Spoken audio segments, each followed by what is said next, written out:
Hello everyone. आज एकदम nostalgic recipe बनावा जई रही छूं। જ્યારે પણ તમે ટ્રેનમાં ટ્રાવેલ કર્યું હશે ત્યારે આ રેસિપી ચોક્કસથી ખાધી હશે। આજે આપણે બનાવશું રેલવે કટલેટ।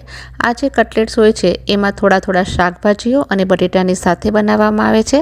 ક્રિસ્પી અને ડિલિશિયસ હોય છે અને સ્પેશિયલી બ્રેડની ઉપર બટર લગાડીને વચમાં કટલેટને પ્લેસ કરીને કેચઅપની સાથે ખાશો તો ટ્રેનની સફરને યાદ દેવડાવી દેશે। અને સેમ એ જ વાળી કટલેટ ઘરે કેવી રીતે બનાવીએ एकदम आसान रीतथी आपणे बनावशुं। सिंपल रेसिपी है, फटाफट बनीने तैयार थई जाए छे। तो चलो आ बने छे केवी रीते जोई लईए।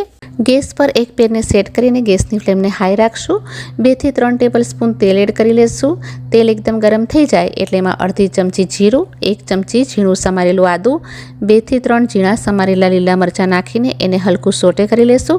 एना पछी एमां 1/4 कप ग्रेट करेલું गाजर, 1 मीडियम साइजना बीटरूटने ग्रेट करीने के पछी तमे चाहो तो बारीक पीसीने पण लई शको छो। 2 टेबल स्पून झीणी समारेली फणसी नाखशो। 2 मोटी चमची लीला वटाणा पण एड करी लेशो। वेजीस तमे तमारी पसंदगीना अनुरूप ओछा वत्ता करी शको छो। तमारे एने 1 થી 2 मिनिट माटे हाई फ्लेम पर कूक करवाना छे। शाकभाजीओने वधारे कूक नथी करवाना। 2 मिनिट पछी एमां 1/4 चमची हळदरनो पाउडर एड करशुं। 2 टीस्पून धाणा जीरुं अने जीरानो पाउडर लेशुं। 1 टीस्पून तीखुं लाल मरचानो पाउडर, 1/4 टीस्पून काळा मरीनो पाउडर अने 1/4 टीस्पून गरम मसालो एड करीने फरीथी 1 થી 2 मिनिट माटे हाई फ्लेम पर सारी रीते स्टर करता जईने पकवी लेशुं। शाकभाजीने वधारे वार पकववाना नथी, हूँ बीजी वार कही रही छूं। अने लास्टमां स्वादना अनुसार मीठुं एड करी लो। सारी रीते मिक्स करीने एक बोलमां ट्रांसफर करी लेशुं। ट्रांसफर कर्या पछी 1 चमचानी हेल्पथी एने थोड़ुंक चलावी लेशुं जेथी जल्दी ठंडू थई जाए अने एकदम गળી न जाए अने एनो जे क्रंच छे ए मेन्टेन रहे। शाकभाजीओ ठंडा थई गया है तो अहींया हूँ 2 मोटा साइजना बटेटाने मेश करी लईश। तो मैं बटेटाने पहलेथी बॉइल करीने अने एनी स्कीन निकाळी लीधी छे। बटेटाने आपणे सारी रीते मेश करी लेवाना छे। तमे चाहो तो पोटेटो मेशरनो पण यूज करी शको छो।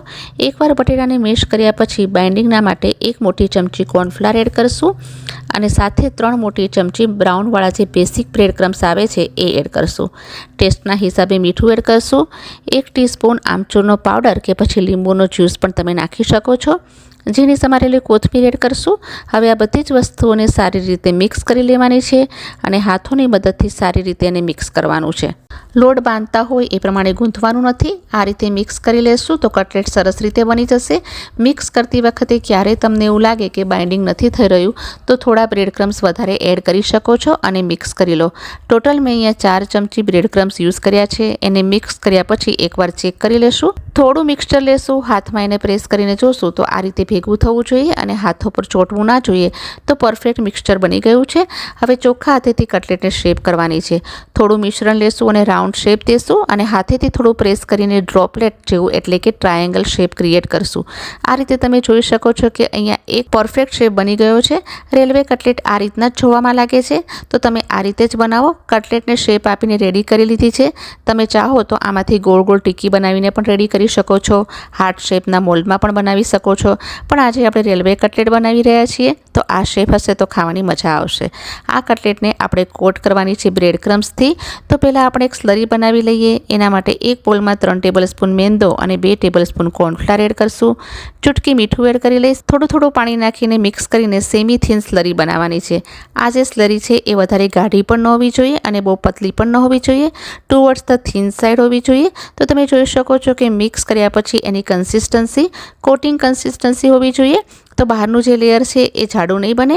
હવે એક મોટી પ્લેટ કે ટ્રેમાં બ્રેડ ક્રમ્સને સ્પ્રેડ કરી લેશું અને આ જે બેસિકવાળા બ્રેડ ક્રમ્સ જ છે બ્રાઉનવાળા એમાં હું થોડું મીઠું એડ કરી લીધું છે। હવે એક ફોર્ક લઈને એના ઉપર કટલેટ મૂકશું। કટલેટને સ્લરીની અંદર ડીપ કરીને કેરફુલી પલટાવી લેશું।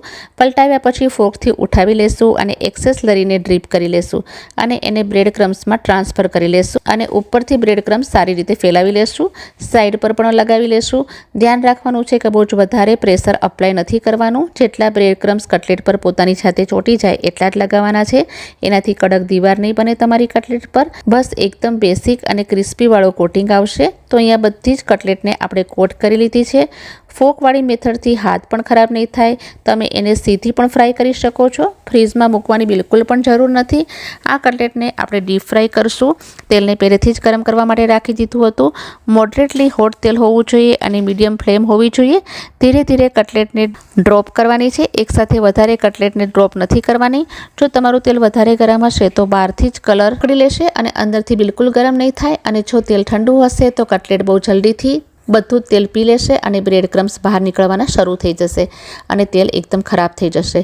ક્રિસ્પી અને ગોલ્ડન થઈ જાય ત્યાં સુધી ધીરે ધીરે આપણે આ કટલેટને ફ્રાય કરવાની છે. 4 થી 5 મિનિટ લાગે છે એક બેચને ફ્રાય થતાં.